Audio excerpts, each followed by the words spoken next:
gagamitan natin yan ng IT skills, diba? So, ito, pabibilisin ko ngayon tong internet connection dito sa Globe.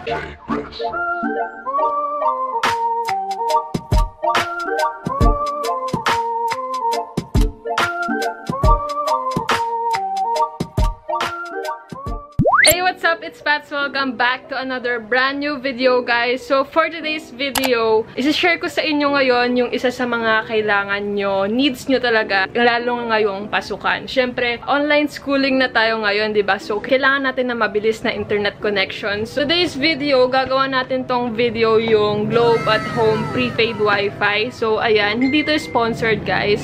But, ayan, Globe, baka naman sponsoran nyo na yung wifi namin. Nagpakabit kami ng Converge. Ang tagal nila mag-install. So, ang bagal ng service nila ngayon kasi siguro marami nagpapakabit. Ang tagal ko na nag-apply sa Converge and then wala pa. So, bumili muna ako ng temporary wifi. Binili ko tong Globe Home Prepaid. Since malapit na yung online classes namin, kailangan ko ng internet connection. So, bumili muna ako ng temporary wifi. So, ito, yung 999 sa Globe Home Prepaid. Ito yung parang niloloadan. Niloloadan lang to. Madami nagsasabi na mabagal daw tong gentong wifi ng Globe. But ngayon, i-share ko sa inyo kung paano pabilisin to. Paano magkaroon ng mabilis na internet connection gamit tong Globe Home Prepaid Wi-Fi. So, syempre, IT type, gagamitan natin yan ng IT skills, diba? So, ito, pabibilisin ko ngayon tong internet connection dito sa Globe. So, guys, ito yung model niya. So, pag binili mo to sa Globe, meron na tong free 10 gig na load. Ang napansin ko dito, nung simula nung ginamit ko is, nung simula nung binili ko to, siguro nasa 2 or 3 lang yung signal niya. Pero nung inayos ko kasi to, ayan, pinabilis ko yung internet connection niya. So, ayan, nasa 4 na siya. 4 na yung signal niya. Tumaas yung internet connection niya. Ituturo ko sa inyo kung paano ko siya ginawa. Ang mga nagbabalak na bumili ng gantong model, ayan, i-share ko sa inyo kung paano siya pabilisin. Kasi sa Globe kasi hindi nila sinasabi yung mga gantong technique. Pag binili mo to, ayan, bibigay lang nila sa'yo tapos i-plug mo na. So, ang setup kasi dito sa Globe Home Prepaid Wi-Fi, kailangan mo magandang signal. So, dahil sa Globe ko to binili, Globe na SIM lang yung pwede natin gamitin. So, may naka-insert na ditong SIM. I-activate mo na lang siya para makuha mo yung 10 gig na free dito. May mga sitwasyon na mahina yung signal ng Globe sa inyo, tapos mas malakas yung Smart. So, pwede natin siyang i-open line. So, kaya ko din siyang i-open line. Pero, ito kasi naka-standard to sa Globe kasi sa Globe ko to binili. Ayun, comment down below kung gusto nyo din ituro ko kung paano ko to i-open line para magamit nyo siya sa Smart, sa Token Text, sa Sun, kahit anong SIM. Kung ano yung mas malakas na signal sa inyo. Ayan, nag-4 na bar siya. Ayan, nawawala. Ang ginagawa ko dito, nilalagay ko sa malapit sa bintana para mas malakas yung signal niya. So, ngayon, ang signal niya is, ayan, naka 4 bar siya.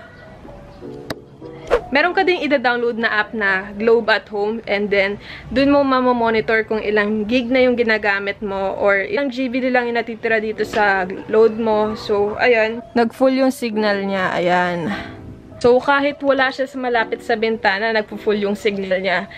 May inayos akong setup dun sa IP address niya and then mas mabilis makakonect dun sa internet and then ayun, hindi na masyadong mahirap yung signal niya. Punta muna tayo sa browser and then mag-search tayo ng mga speed internet test, ganyan, and then ito, itinest ko muna yung internet, kung gaano kabilis yung internet na ginagamit ko ngayon. Ayan, 1.9 Mbps ang lumabas. Test din natin yung PIN, download, saka yung upload kung gaano sila kabilis. Sa PIN, nasa 164 and yung sa download naman nasa 3.10 Mbps and then yung sa upload niya is 3.96 Mbps. Ito yung result ng hindi pa natin binabago yung internet connection niya, hindi pa natin pinapabilis yung internet connection niya. And then punta tayo sa Google and then type natin yung IP address 192.168.254.254. Pupunta dito tayo sa Globe at Home. Ayan.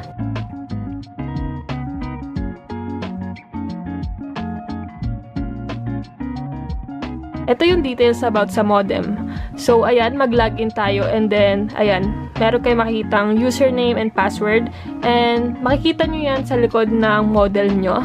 yung username saka password. Pagka-enter nyo ng username and password, ayan, papasok kayo dito sa Globe at Home, and then punta kayo dito sa settings. Punta kayo dito sa settings, and then makikita nyo tong DPHCP. Ayan, click nyo yung DPHCP, and then papalitan natin ng frequency.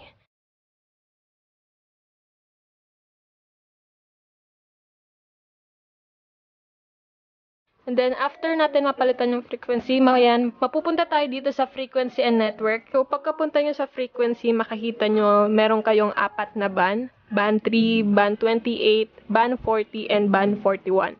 So, ito yung mga types of signals. So, ayan, halos lahat naka-check to. So, itetest natin isa-isa para makita natin kung ano yung mas malakas na band. So, test natin tong band 3, and then apply. As you guys can see, makikita nyo dito sa network. Pag nag-green siya, ibig sabihin is meron ng internet connection. So, test natin yung Mbps niya sa internet. Ayan.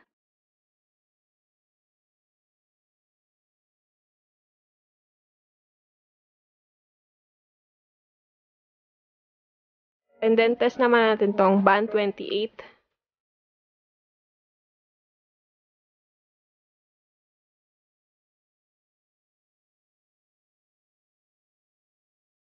.8 Mbps dito sa band 28, and then sa band 40 naman,